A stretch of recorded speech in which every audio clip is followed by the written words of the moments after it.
সুপ্রিয় শিক্ষার্থীরা, তোমাদেরকে ভূগোলের অনলাইন ক্লাসে স্বাগতম। আশা করছি তোমরা সকলে ভালো আছো এবং সুস্থ আছো। তো আজকের ক্লাসে আমি তোমাদের সাথে সপ্তম অধ্যায় থেকে ভূগোল দ্বিতীয় পত্রের পরিবহন ও যোগাযোগের একটি অংশ নিয়ে আলোচনা করব। তো সবার আগে তোমাদেরকে পরিবহন কী বা পরিবহন বলতে কী বোঝায় তা সম্পর্কে জানতে হবে। তো পরিবহন হচ্ছে স্থানান্তর, এবং সেক্ষেত্রে যাত্রী ও পণ্যদ্রব্যকে এক স্থান থেকে আর এক স্থানে স্থানান্তর করার ব্যবস্থাকেই বলা হয় পরিবহন। অর্থাৎ যদি আমরা আরেকটু ব্যাখ্যায় বলি, তাহলে কোনো একটা নির্দিষ্ট উদ্দেশ্যকে সামনে রেখে যখন যাত্রী বা মালামাল এবং মানুষকে এক স্থান থেকে অন্য স্থানকে স্থানান্তর করব, এবং সেটা একটা মাধ্যমে সেটাই হচ্ছে পরিবহন। তো উদ্দেশ্যপূর্ণভাবে মালামাল ও মানুষের যাতায়াতের সাথে সকল সংশ্লিষ্ট কর্মকাণ্ডই কিন্তু পরিবহন হিসেবে গণ্য হবে।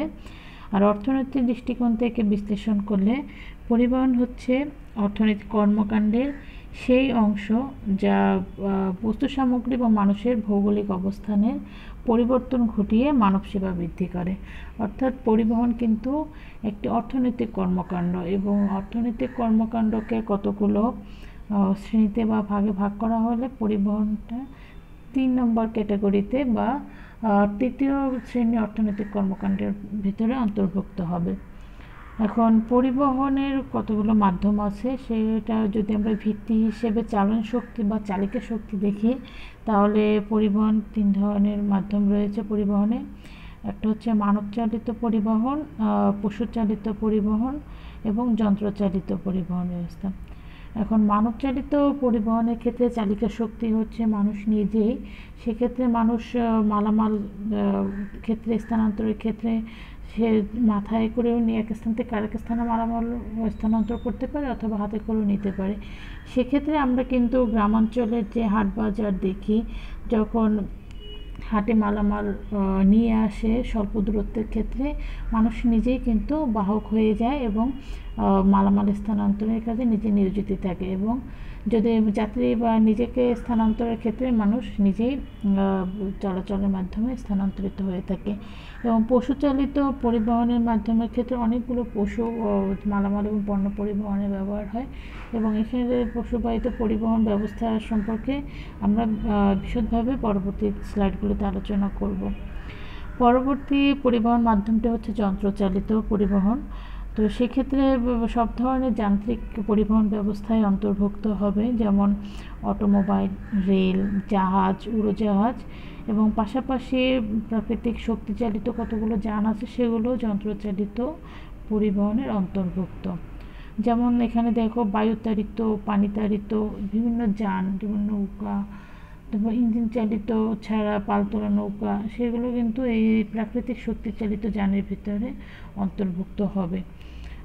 বর্তমানে প্রযুক্তিগত উন্নয়নের কারণে পরিবহনের মাধ্যমগুলোর মধ্যে অনেক ধরনের বৈচিত্র্যতা দেখা যায়। তারপরে পরিবহনের যে কোনো মাধ্যমের ক্ষেত্রে অবশ্যই 4টি উপাদান থাকতে হবে, এবং সেই 4টি উপাদান কি এসো দেখি। প্রথম পরিবহনের উপাদানটি হচ্ছে পথ, অর্থাৎ যার উপর দিয়ে, যার মধ্য দিয়ে অথবা যার মধ্য দিয়ে মালামাল এবং পণ্য এবং যাত্রীকে এক স্থান থেকে স্থানান্তরিত করা হবে, সেটাই হচ্ছে পথ। এবং বাহন হচ্ছে যার মাধ্যমে স্থানান্তর হবে মালামাল বা পণ্য এবং যাত্রী, সেটাই হচ্ছে বাহন। আর চালিত শক্তি, স্থানান্তরণের ক্ষেত্রে যে শক্তি ব্যবহার হবে সেটাই হচ্ছে পরিবহন মাধ্যমে চালিত শক্তি। এবং শেষে যে উপাদানটি রয়েছে সেটি হচ্ছে টার্মিনাল বা স্টপেজও বলা হয়।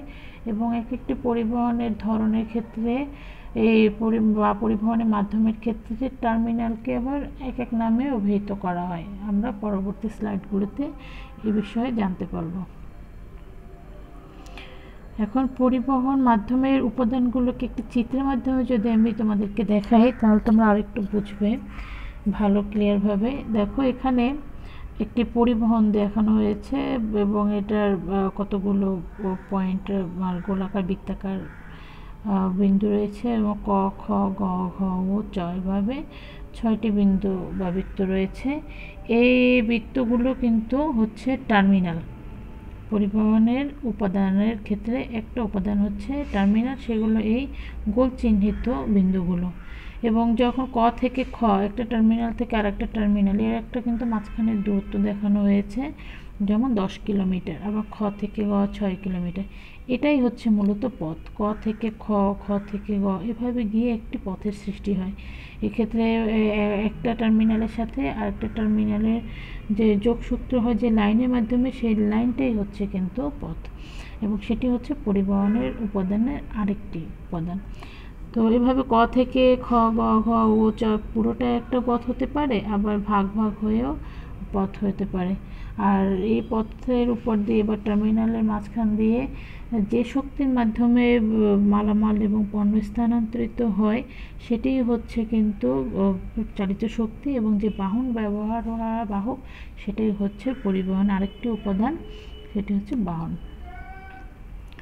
এখন আমরা পরিবহন মাধ্যমের এই 4টি উপাদানকে একটু বিশদভাবে জেনে নিই, তাহলে পরবর্তীতে বিভিন্ন পরিবহন ব্যবস্থার সম্পর্কে যখন আলোচনা করব তখন বুঝতে সুবিধা হবে।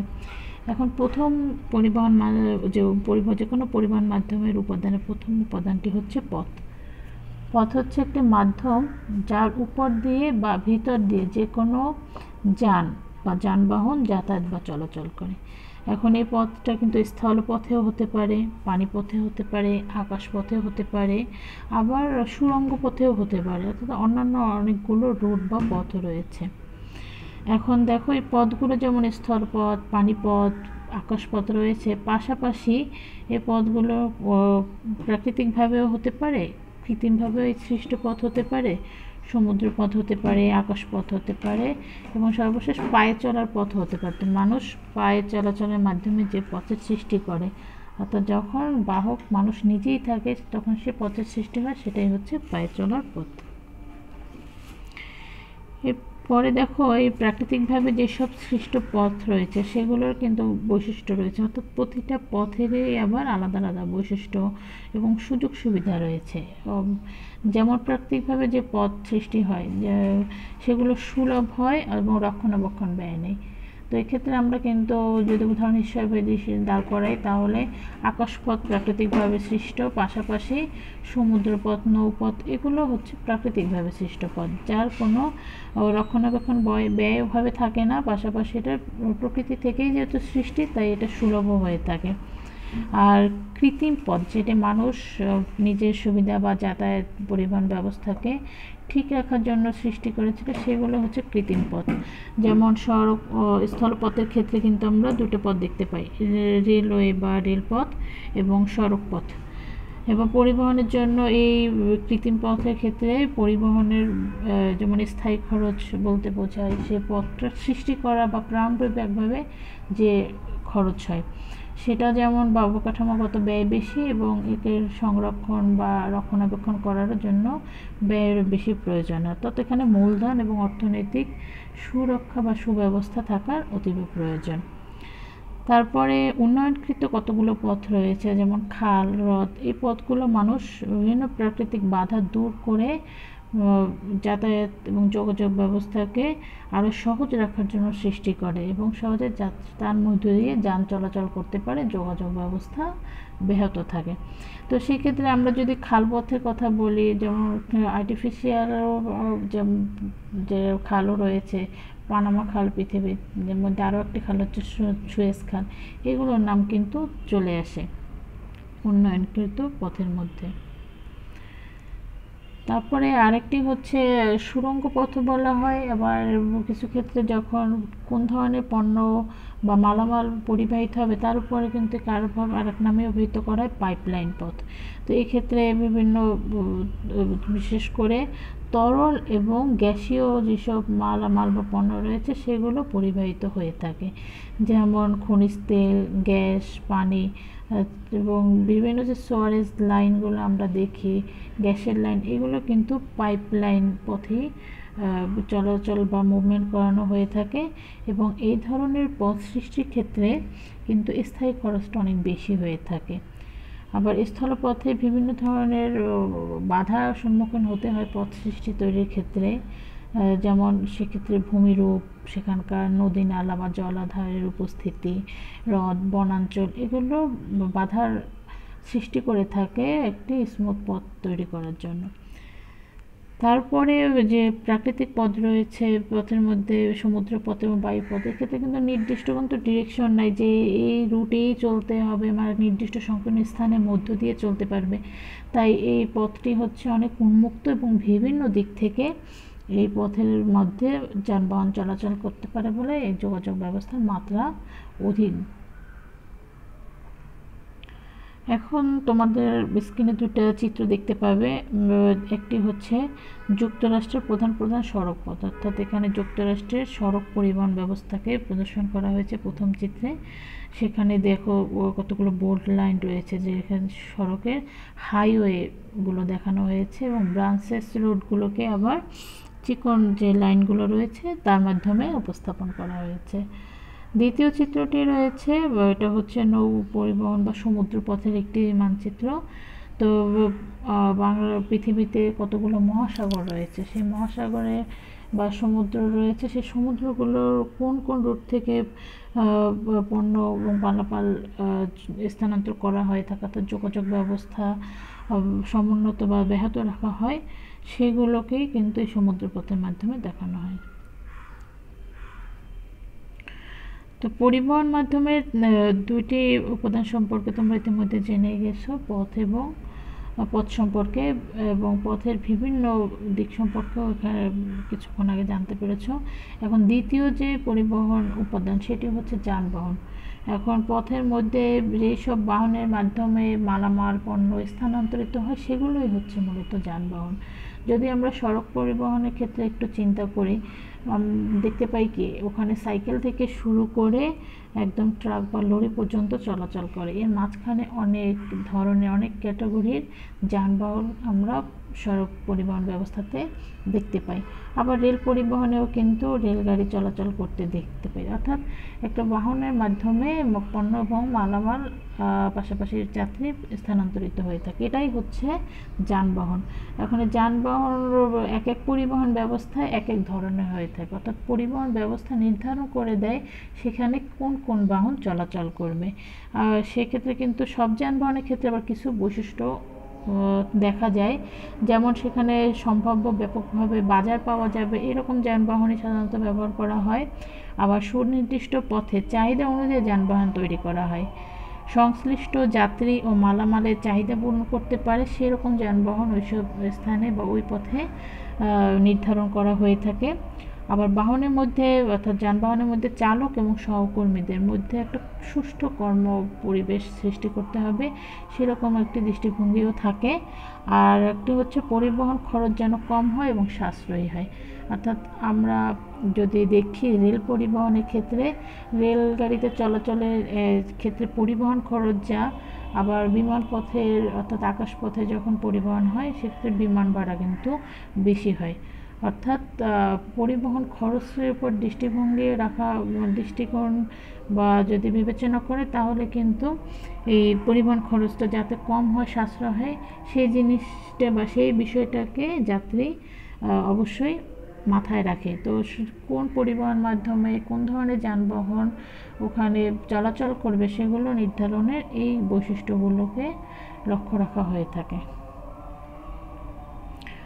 তারপরে পরিবহন মাধ্যমের উপাদানের তৃতীয় যে শক্তিটা সেটি হচ্ছে চালিকা শক্তি, অর্থাৎ কোন শক্তির মাধ্যমে পরিবহনের পথে বিভিন্ন পরিবহন যানবাহন চলাচল করবে সেটাই বোঝায়। এখন সেক্ষেত্রে প্রাচীনকালে পরিবহন মাধ্যমগুলোর চালিকা শক্তি ছিল মূলত হচ্ছে বায়ু প্রবাহ, মাধ্যাকর্ষণ শক্তি, পশু, আবার কখনো কখনো মানুষ নিজেই বাহুবাহিত অথবা নিজেই চলাচল করত। কিন্তু প্রাচীনকাল থেকে যখন তারপরে কিন্তু কিছু পশুর ব্যবহারও পর্যায়ক্রমে দেখা যায়, যেমন সাধারণ পথে ঘোড়া, তারপরে গাধা, ষাঁড় এই ধরনের পশু কিন্তু পণ্য আনা নেওয়া অর্থাৎ মালামাল বা পণ্য স্থানান্তরে ব্যবহার করা হতো, অর্থাৎ চালিকা শক্তি হিসেবে এখানে পশুবাহিত চালিকা শক্তি ব্যবহৃত হতো। এর তাছাড়া প্রাচীনকালে সমুদ্রপথে এবং নৌপথে বিভিন্ন দিক থেকে যে বায়ু প্রবাহিত হতো, সেই বায়ুর ডিরেকশন বা দিকের উপরে দিকের দিকে ভিত্তি করে তারিত পালতোলা নৌকা অথবা জাহাজে মালামাল স্থানান্তরিত করা হয়ে থাকতো। তারপরে যখন প্রযুক্তিগত উন্নতি হওয়া শুরু করলো, সেক্ষেত্রে কিন্তু এই চালিকা শক্তির ধরনটাও পাল্টে গেল এবং সেক্ষেত্রে উন্নয়নের ছোঁয়া সব ক্ষেত্রে আমরা দেখতে পাই। যেমন বর্তমানে দুটি শক্তি কিন্তু চালিকা শক্তির ক্ষেত্রে বেশি ব্যবহৃত হয়, একটি হচ্ছে কয়লা আর একটি হচ্ছে পেট্রোলিয়াম।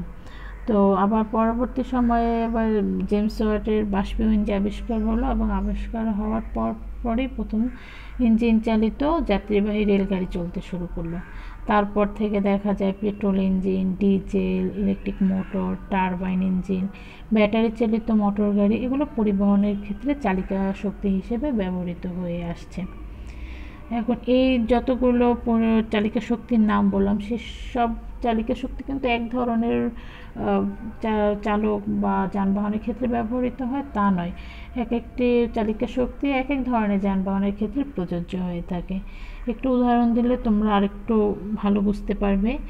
যেমন বিমানের ক্ষেত্রে চালিকা শক্তি হচ্ছে জেট ইঞ্জিন, আর সমুদ্রগামী জাহাজের ক্ষেত্রে চালিকা শক্তি হচ্ছে ডিজেল ইঞ্জিন। সাইকেল বলো, ভ্যান, রিক্সা, এগুলোর ক্ষেত্রে চালিকা শক্তি কিন্তু মানুষ নিজেই।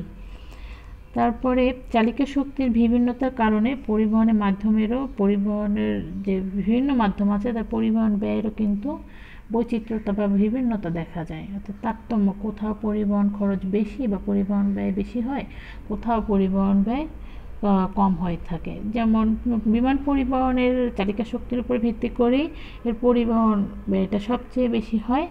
আবার তারপর সড়ক পরিবহনের ক্ষেত্রে পরিবহন ব্যয় বেশি। তারপর সবশেষে যদি চিন্তা করি নৌপথ এবং রেলপথ, এই দুইটার ক্ষেত্রে কিন্তু পরিবহন ব্যয়টা তুলনামূলক অন্যান্য পরিবহনের ক্ষেত্রে থেকে কম। তারপরে পরিবহন মাধ্যমের যে উপাদানটি নিয়ে আমি তোমাদের সাথে আলোচনা করব সেটা হচ্ছে টার্মিনাল, এবং এটি হচ্ছে পরিবহনের উপাদানের শেষ উপাদান। তো সেক্ষেত্রে টার্মিনাল বলতে আসলে একটা পয়েন্ট বোঝায় বা স্থান বোঝায়, নির্দিষ্ট যে স্থানে যানবাহন এসে থামবে বা যানবাহন সে স্থান থেকে যাত্রা শুরু করবে এবং পাশাপাশি যাত্রী পণ্য ওখানে এনে রাখা হবে, সেটা একটা জায়গা থেকে আরেকটা জায়গায় স্থানান্তরের ক্ষেত্রে বা অন্য জায়গা থেকে নিয়ে আসার ক্ষেত্রে সেই নির্দিষ্ট স্থান বা স্টপেজ, এই জায়গাগুলোকেই কিন্তু টার্মিনাল বলা হয়ে থাকে। অর্থাৎ এখানে দেখো, টার্মিনাল হচ্ছে এমন একটি স্থান যেখানে যানবাহন তার গতি থামায়। যেমন কতগুলো নাম দেওয়া হচ্ছে, রেল স্টেশন, বাস স্টপ। অর্থাৎ রেল স্টেশনে রেলগাড়ি থামানো হয় বা ওখান থেকেই যাত্রা শুরু হয়। পণ্য মালামাল ওখানে যেমন অন্য একটা জায়গায় যাওয়ার জন্য বা স্থানান্তরের জন্য ওখানে উঠে বা ওঠানো হয়, পাশাপাশি অন্যান্য স্থান থেকে এসে ওই জায়গাটাতে পণ্য ও মালামাল বা সসীম যাত্রী চলে আসে। তো এই ধরনের পয়েন্ট বা স্টেশন, স্টপেজ, বিমানবন্দর, তারপর নৌবন্দর, সমুদ্র বন্দর, এগুলোকেই কিন্তু টার্মিনাল বলা হয়ে থাকে।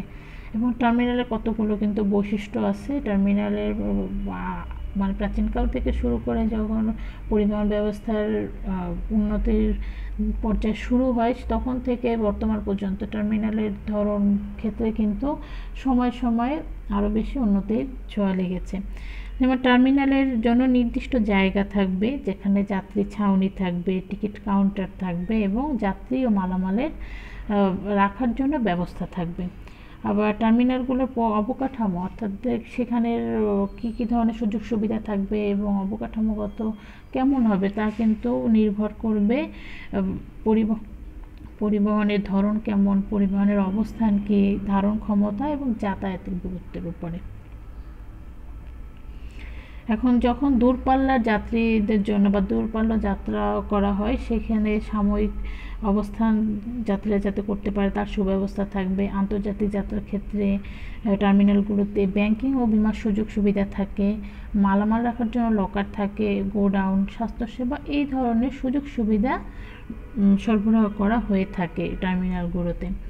এখন বাংলাদেশের ক্ষেত্রে যদি একটু উদাহরণ দিয়ে থাকি তাহলে দেখবে ঢাকার গাবতলী, সায়দাবাদ বাস টার্মিনাল, তারপরে মহাখালী বাস টার্মিনাল রেল পরিবহনের জন্য, কমলাপুর রেল স্টেশন, লঞ্চ টার্মিনালের জন্য সদরঘাট লঞ্চ টার্মিনাল, এবং বিমানের ক্ষেত্রে বাংলাদেশের আন্তর্জাতিক বিমান পরিবহনের জন্য হজরত শাহজালাল বিমানবন্দর। তো এগুলো কিন্তু বাংলাদেশের ক্ষেত্রে কয়েকটি উল্লেখযোগ্য টার্মিনাল।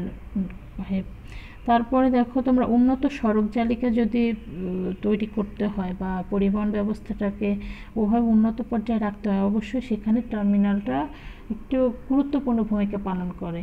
অর্থাৎ যে জায়গা থেকে যাত্রা শুরু হবে, পণ্য মালামাল এবং যাত্রী স্থানান্তরের শুরু হবে বা শেষ হবে, সেই জায়গাটাই হচ্ছে টার্মিনাল। তাই যোগাযোগ ব্যবস্থা সমুন্নত রাখার জন্য টার্মিনালের গুরুত্ব কিন্তু অনেক বেশি। এখন পরিবহনের কি মাধ্যম ব্যবহার করা হয় সেগুলোর কতগুলো ভিত্তি আছে, যেমন পরিবহনের শক্তি কি, তারপরে পথ কেমন হবে, তারপর যানবাহনের ধরন কেমন হবে, তার উপর ভিত্তি করে শ্রেণীবিভাগগুলো করা হয়ে থাকে। শক্তির যদি ব্যবহার করা হয় অর্থাৎ ভিত্তি হিসেবে, সেক্ষেত্রে 3 ধরনের পরিবহন দেখা যায়, যেমন মানুষ ও পশু চালিত পরিবহন, যান্ত্রিক শক্তি দ্বারা চালিত পরিবহন, প্রাকৃতিক শক্তি দ্বারা চালিত পরিবহন, যেগুলো কিন্তু আমি প্রথমে একটু বলেছিলাম। আমি এই বিষয়ে তোমাদের সাথে এখন বিশদভাবে আলোচনা করব। যেমন মানুষ এবং পশু শক্তি দ্বারা চালিত পরিবহনের ক্ষেত্রে কি হয় দেখো। মানুষের ক্ষেত্রে বলেছে যে স্বল্প দূরত্বের ক্ষেত্রে মানুষ নিজেই স্থানান্তর করে থাকে, এক স্থান থেকে আরেক স্থানে নিজেও হয় এবং পাশাপাশি মালামালও পরিবহন করে থাকে।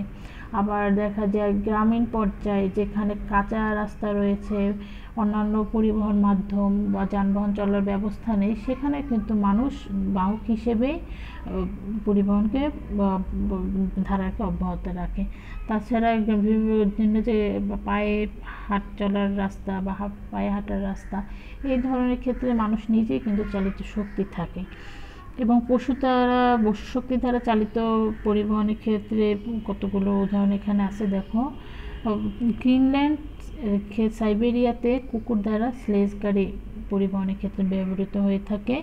এশিয়া এবং আফ্রিকার বিভিন্ন দেশে গরু, তারপরে ঘোড়া এবং উট পরিবহনের মাধ্যম হিসেবে ব্যবহৃত হয়।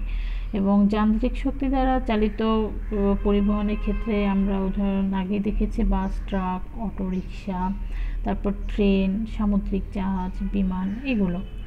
এবং প্রাকৃতিক শক্তি দ্বারা চালিত পরিবহনের ক্ষেত্রে আগে ওটা দেখেছি বাতাস অথবা পানি ব্যবহার করা হয়ে থাকে। এখন পরিবহনের পথের ক্ষেত্রে যদি বিবেচনা করি, কোন পথে পরিবহন ব্যবস্থা চালু রয়েছে বা কোন উৎসে পরিবাহিত হচ্ছে পণ্য অথবা যাত্রী, সেক্ষেত্রে দেখা যায় 4টি পথ রয়েছে। একটা হচ্ছে স্থলপথে পরিবহন, দ্বিতীয়টি হচ্ছে পানিপথে পরিবহন, 3 নম্বরটি হচ্ছে আকাশপথে পরিবহন এবং অন্যান্য পথ। এই অন্যান্য পথের ভিতরে কিন্তু অনেকগুলো পথই চলে আসে, যেমন সুড়ঙ্গ পথ, পাইপলাইন। আর আগের পরিবহনের ক্ষেত্রে কিন্তু একটা সংজ্ঞায় বলা হতো কি, যে পণ্য বা মালামাল এবং যাত্রী কখনো উদ্দেশ্যভাবে যদি এক স্থান থেকে আরেক স্থানে স্থানান্তরিত করা হয়, তাহলে সেই পুরো ব্যবস্থাকেই বলা হয় পরিবহন। অর্থাৎ স্থানান্তরের সাথে সংশ্লিষ্ট সব ধরনের কর্মকাণ্ডই হচ্ছে পরিবহন, শুধুমাত্র পণ্য, মালামাল এবং যাত্রী। কিন্তু বর্তমানে আধুনিক প্রযুক্তির উন্নতির সাথে সাথে কিন্তু মালামাল ও যাত্রী পরিবহনের মাধ্যমেই কিন্তু পরিবহনকে সীমাবদ্ধ রাখা হয়নি। এখানে কিন্তু তথ্যের আদান প্রদানও পরিবহনের মধ্যেই চলে আসে। তো সেক্ষেত্রে অন্যান্য পথের ক্ষেত্রে কিন্তু যেগুলো তার সংযুক্ত যে বিভিন্ন তথ্যের আদান প্রদান, টেলিফোন, তো সে এরকম যেমন হয় বাবার মোবাইলের মাধ্যমে যে তথ্যের আদান প্রদান হয়, ইন্টারনেটের মাধ্যমে তথ্যের আদান প্রদান, এগুলোও কিন্তু পরিবহন হিসেবে গণ্য করা হবে। অর্থাৎ তথ্যের আদান প্রদানও পরিবহন হবে এবং মালামাল, পণ্য এবং যাত্রী এদের স্থানান্তর এক স্থান থেকে অন্য স্থানে স্থানান্তরও পরিবহন হিসেবে গণ্য হবে। তো যেগুলো অন্যান্য পথের মধ্যে দেখানো হয়েছে, আশা করি তোমরা বুঝতে পেরেছো কোন বিষয়কে বোঝানো হয়েছে এখানে।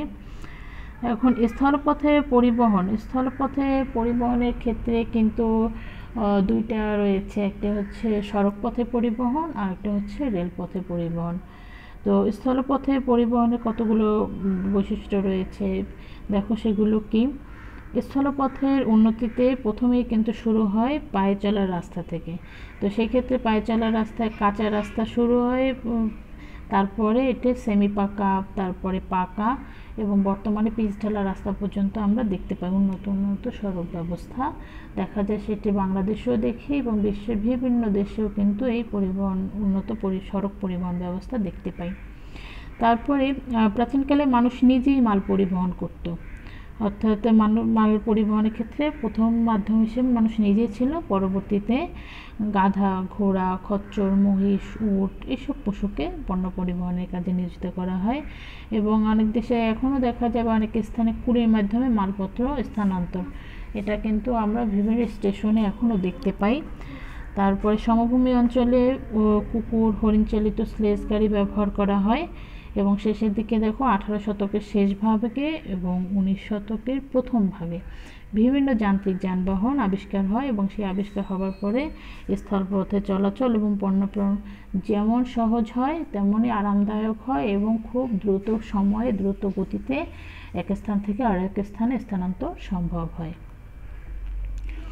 এখন স্থল পরিবহনের প্রধান দুটি যেমন সড়কপথ, রেলপথ ছিল, পাশাপাশি আরেকটি হচ্ছে নলপথ, এবং এটা অনেক ক্ষেত্রে কিন্তু সুড়ঙ্গ পথও অনেক আলাদা একটি পরিবহনকে দেখানো হয়ে থাকে। এখন সড়ক পরিবহন বা রোড ট্রান্সপোর্টটা কি? এখানে বেনথাম তিনি কি লিখেছেন সড়ক পরিবহন সম্পর্কে? দেখো, Rhodes are the veins and arteries of country, অর্থাৎ সড়ক পরিবহন ব্যবস্থাকে তিনি দেশের শিরা ও ধমনী হিসেবে আখ্যায়িত করেছেন। আবার এই প্রধান পৃথিবীতে যে সব সড়ক পরিবহন ব্যবস্থা চালু রয়েছে তার আবার 3টি ভাগে ভাগ করা হয়েছে, অর্থাৎ প্রধান সড়ক পরিবহন ব্যবস্থা, সড়কপথ, শাখা সড়কপথ এবং গ্রাম্যপথ। এখন প্রধান সড়কপথের কতগুলো বৈশিষ্ট্য আছে, এবং পৃথিবীতে বিভিন্ন দেশে এই প্রধান সড়কপথ কিন্তু এক একটি নামে অভিহিত করা হয় বা পরিচিত। আবার শাখা সড়কপথের ক্ষেত্রেও এইগুলোর স্থান, অর্থাৎ জেলা বা কোথাও প্রদেশ, এগুলোর উপর ভিত্তি করে দেখা যায় অন্য নামে অভিহিত করা হয়। এবং গ্রাম্যপথ সেটি মূলত কিন্তু কাঁচা হয়ে থাকে বা সেমি পাকা হয়ে থাকে, অথবা পায়ে হাঁটা রাস্তা, এগুলোই বেশি হয়ে থাকে। এখন দেখো, সড়ক পরিবহনের যে প্রধান সড়কপথ, সেক্ষেত্রে কি বলা হয়েছে? দেশের এক প্রান্ত থেকে অপর প্রান্ত, এখানে এই প্রধান সড়কপথের মাধ্যমে পণ্য, মালামাল, যাত্রী স্থানান্তর সম্ভব। অর্থাৎ এই প্রধান সড়ক পরিবহনটা দেশের এক প্রান্ত থেকে অন্য প্রান্ত পর্যন্ত বিস্তৃত, এবং এই পরিবহন বিভিন্ন দেশে ভিন্ন ভিন্ন নামে পরিচিত। এখন দেখো, উদাহরণ দেয়া আছে। জার্মানিতে কে বলা হয় অটোবাস, ইতালিতে বলা হয় অটোস্ট্রেদ, ব্রিটেনে একে বলা হয় মোটরওয়েজ, মার্কিন যুক্তরাষ্ট্রে একে বলা হয় হাইওয়ে বা এক্সপ্রেসওয়ে, ভারতে বলা হয় একে জাতীয় সড়কপথ, বাংলাদেশের ক্ষেত্রে আমরা একে বলে থাকি বিশ্ব রোড। অর্থাৎ প্রধান সড়কপথের যে বৈশিষ্ট্যগুলো থাকে, সবই বৈশিষ্ট্য সব দেশেই সমান থাকে, কিন্তু একে ভিন্ন ভিন্ন নামে আখ্যায়িত করা হয়।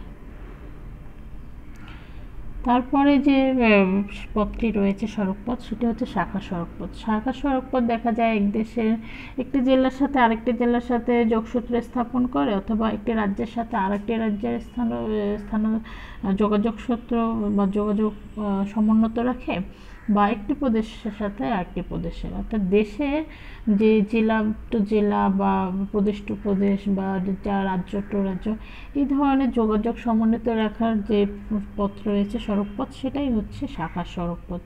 যেমন একে রাজ্য সড়কপথও বলা হয়, জেলা সড়কপথও বলা হয়। তো বাংলাদেশের ক্ষেত্রে যদি আমরা দেখি, সেক্ষেত্রে কিন্তু বাংলাদেশের এক জেলার সাথে আর এক জেলায় যেমন শাখা সড়কপথের মাধ্যমে যাতায়াত করে থাকি, পাশাপাশি একটি জেলার বিভিন্ন শহরগুলোর উপজেলার মাধ্যমে উপজেলায় যে যোগাযোগ রাখা হয় যে সড়কপথের মাধ্যমে, সেটাও কিন্তু শাখা সড়কপথ। তারপরের যে পথটি, সেটা হচ্ছে গ্রাম্যপথ। গ্রাম্যপথ আগেই বলেছি অধিকাংশ ক্ষেত্রেই কাঁচা থাকে, এবং অনেক দেখা যায় অনুন্নত দেশের ক্ষেত্রে এই গ্রাম্য সড়কপথ পায়ে হাঁটার রাস্তার মধ্যেই সীমাবদ্ধ থাকে। আবার কিছু কিছু দেশে এখানে কাঁচা এবং সেমি পাকা রাস্তাও কিছু ক্ষেত্রে খুবই কম সেক্ষেত্রে থাকতে পারে। তারপরে সড়কপথের ক্ষেত্রে আরেকটি রয়েছে আন্তর্জাতিক সড়কপথ। আন্তর্জাতিক সড়কপথ হচ্ছে মূলত দুই বা ততোধিক দেশের মধ্য দিয়ে যখন কোনো সড়কপথ নির্মিত হয় তখন সেই সড়কপথগুলোকে আন্তর্জাতিক সড়কপথ বলে।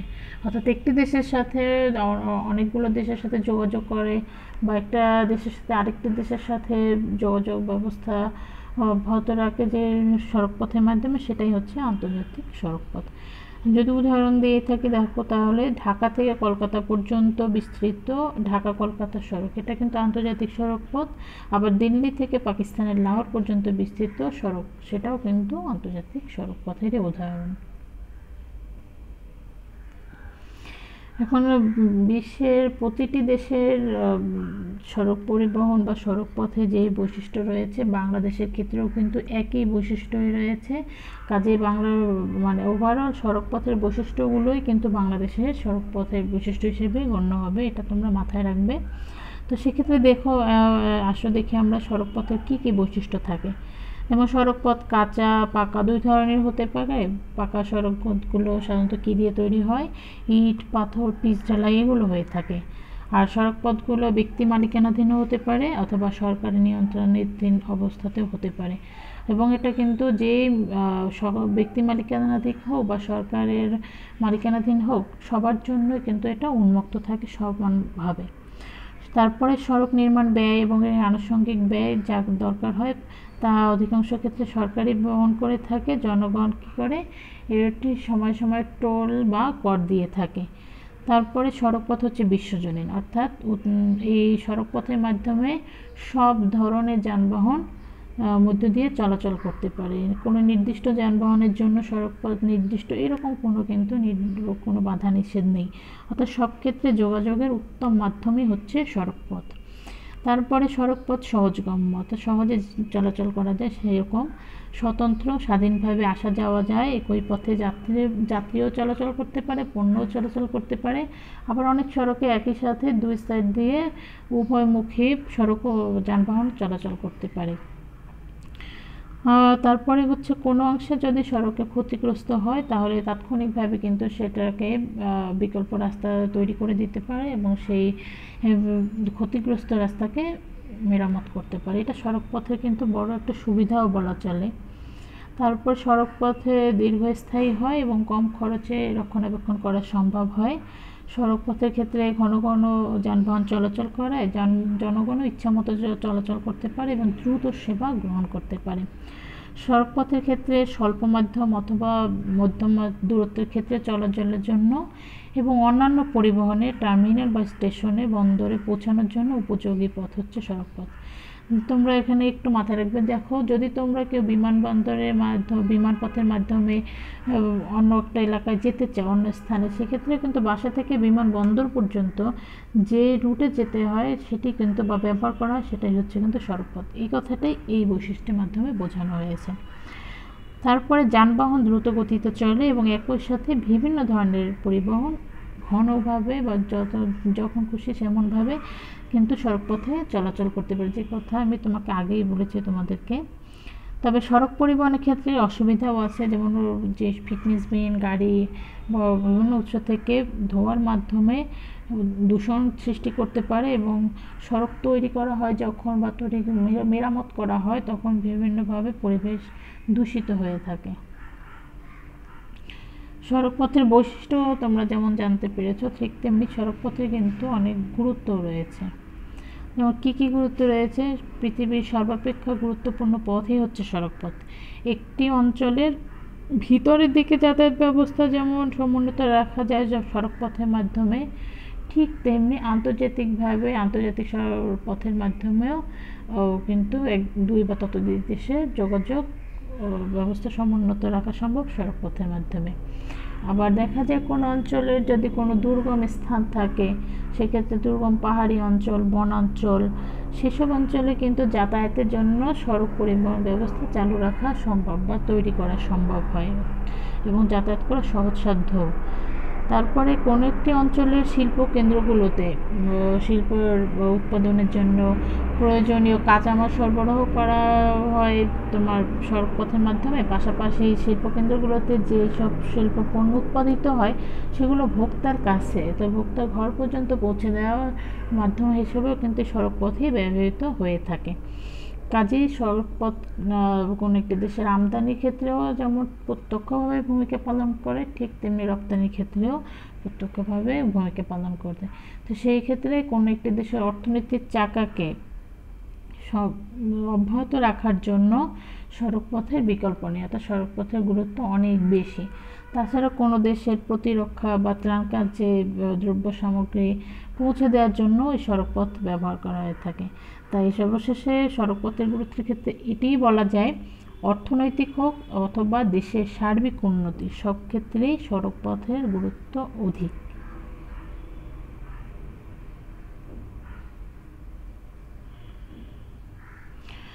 সড়কপথের উন্নয়ন বা সড়ক উন্নয়নের ক্ষেত্রে কতগুলো কিন্তু নিয়ামক বা প্রভাবক রয়েছে, যার মধ্যে যেগুলো আমরা দেখতে পাবো সেগুলো বাংলাদেশের ক্ষেত্রেও কিন্তু সমানভাবে প্রযোজ্য।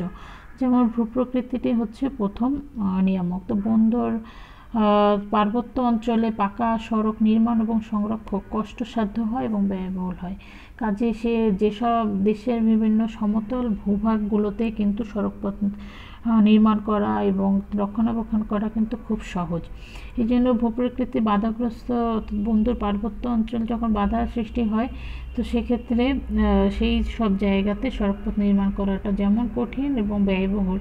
তো এই জন্য পৃথিবীর দেখো নেপাল, তিব্বত, সুইজারল্যান্ড এইসব দেশে সড়কপথ প্রসার লাভ করেনি। এবং বাংলাদেশের ক্ষেত্রে যদি বলা হয়, তো দেখা যায় বাংলাদেশের দক্ষিণ পূর্বাঞ্চলের যে পাহাড়ি অঞ্চল রয়েছে সেসব অঞ্চলে কিন্তু বাংলাদেশের অন্যান্য অঞ্চলের থেকে সড়ক পরিবহনের বা সড়কের দৈর্ঘ্য তুলনামূলক অনেক কম। অর্থাৎ সমভূমি অঞ্চলে যে সড়কের পরিমাণ আমরা দেখতে পাই পৃথিবীতে অথবা বাংলাদেশের ক্ষেত্রে, সে তুলনায় দুর্গম পাহাড়ি অঞ্চল বা অরণ্য অঞ্চলে কিন্তু সড়কের দৈর্ঘ্য অনেক কম। তবে নাই যে তা নয়, এবং সেটা নির্মাণ করা কষ্টসাধ্য এবং ব্যয়বহুল। তো বাংলাদেশের সেই ক্ষেত্রে দেখা যায় ঢাকা বিভাগ, খুলনা বিভাগ, রাজশাহী বিভাগ, এইসব বিভাগের সমতল ভূমিতে বেশি সড়কপথ তৈরি হয়েছে এবং চট্টগ্রামে পাহাড়ি অঞ্চল ছাড়া যে অংশ রয়েছে সেখানেও কিন্তু পর্যাপ্ত সড়ক পরিবহন ব্যবস্থা চালু রয়েছে। তারপরে সড়ক পরিবহনের ক্ষেত্রে আরেকটি বাধা হচ্ছে সেটি হচ্ছে জলাধার, অর্থাৎ নদীবহুল যদি সমভূমি থাকে, খাল, বিল, নদী, এইসব ক্ষেত্রে জলাধারগুলো পরিবহনের সড়কপথগুলোর ধারা অব্যাহত রাখার ক্ষেত্রে বাধার সৃষ্টি হয়। বাংলাদেশের ক্ষেত্রে যদি আমরা একটু লক্ষ্য করি তাহলে দেখতে পারবো দক্ষিণ পশ্চিমাঞ্চলে নদীবেষ্টিত যেসব সমভূমি অঞ্চল সেসব অঞ্চলে কিন্তু বিভিন্ন জায়গায় ব্রিজ, কালভার্ট তৈরি করার জন্য যেমন খরচের প্রয়োজন হয় এবং অনেক ক্ষেত্রে তৈরি করা সম্ভব হয়নি বলে সেসব জায়গাতে যোগাযোগ ব্যবস্থা কিন্তু ওভাবে সড়ক পরিবহনের মাধ্যমে আগানোভাবে সহজ হয়নি বা ধারা অব্যাহত রাখা সম্ভব হয়নি। আবার দেখা যায় বাওর, হাওর, বিল এইসব নিম্নভূমি অঞ্চলেও মাটি দ্বারা পূর্ণ করতে যথেষ্ট খরচ হয়, এই জন্য সড়ক পরিবহন ওখানে চালু রাখাটাও কষ্টসাধ্য হয়।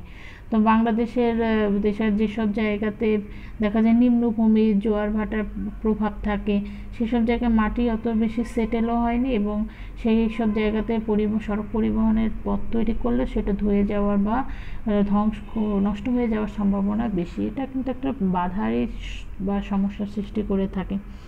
আবার সিলেটের হাওর অঞ্চলগুলোতেও কিন্তু একই কারণে সড়ক পরিবহনের বিস্তার ওভাবে লাভ করেনি অন্যান্য অংশ থেকে।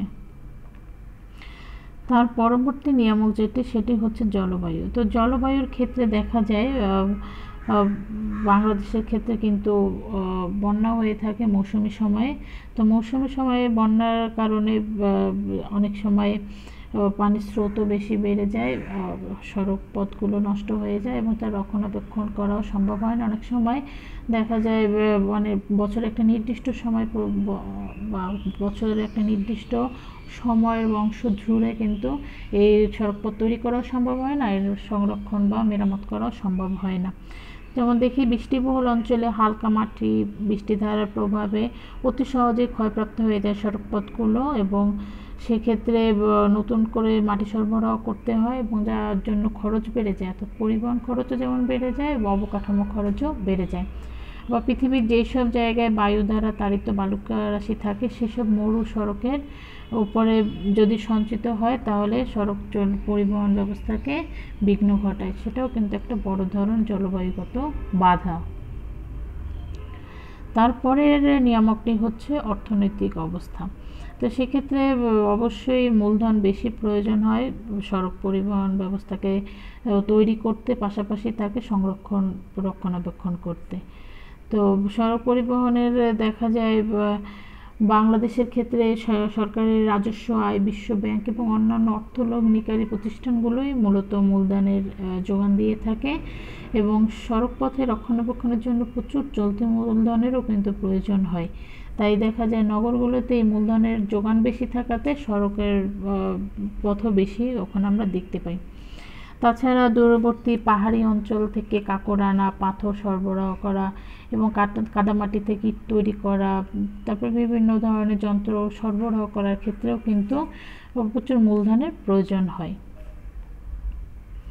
এখন বিশ্বের প্রধান প্রধান যে সড়ক পথগুলো রয়েছে তার মধ্যে দেখো কিছু কমন বিষয় রয়েছে, যেমন পৃথিবীতে মোট পাকা সড়কের দৈর্ঘ্য 1.5 কোটি কিলোমিটার। তারপরে মার্কিন যুক্তরাষ্ট্রের ক্ষেত্রে যদি দেখি সেই সড়কপথের দৈর্ঘ্য মোটামুটি 64 লক্ষ কিলোমিটার। আর সড়কপথের দৈর্ঘ্য আয়তনের হিসেবে যদি আমরা বিচার করি তাহলে জাপানের দেশের আয়তনের হিসেবে সড়কপথের দৈর্ঘ্য সব থেকে বেশি এবং এর পরিমাণ হচ্ছে 11,20,000 কিলোমিটার। আর তারপরে সড়কপথের আয়তনের দিক থেকে দ্বিতীয় অবস্থানে রয়েছে ব্রিটেন, এবং তাদের সড়কপথের দৈর্ঘ্য হচ্ছে 3,60,000 কিলোমিটার। তারপরে অবস্থান রয়েছে ভারতের, তো ভারতের সড়কপথের দৈর্ঘ্য হচ্ছে 33.20 লক্ষ কিলোমিটার। আর রাশিয়ান ফেডারেশন সড়কপথের মোট দৈর্ঘ্য 7,60,000 কিলোমিটার, এবং চীনে সড়কপথের মোট দৈর্ঘ্য হচ্ছে 10,40,000 কিলোমিটার।